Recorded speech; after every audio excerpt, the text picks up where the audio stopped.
ముందుగా ఒక బేషన్ తీసుకొని అందులో నిమ్మకాయలు మనం ఎన్ని నిమ్మకాయలు తీసుకుంటాం అన్ని నిమ్మకాయలు తీసి ఇలా కట్ చేసి నేనైతే జ్యూస్ తీసాను.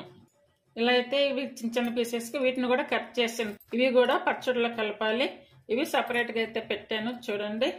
అలాగే ఇప్పుడు వీటిల్లో అయితే అన్ని మసాలాలు కారం అన్నీ కూడా అయితే కలుపుకోవాలి. ఈ గ్లాస్తో 3 గ్లాసులు అయితే నిమ్మకాయలు వచ్చాయి. అంటే కట్ చేసిన పీసులను కట్ చేస్తే 3 వచ్చాయి అన్నమాట.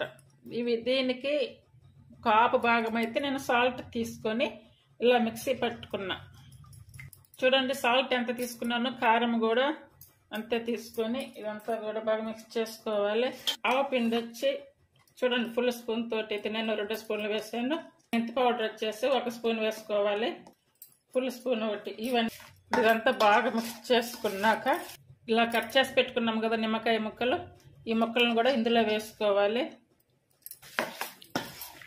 ఇదంతా కూడా బాగా కలుపుకోవాలి. అలాగే 2 స్పూన్లు అయితే పసుపు వేస్తున్నాను.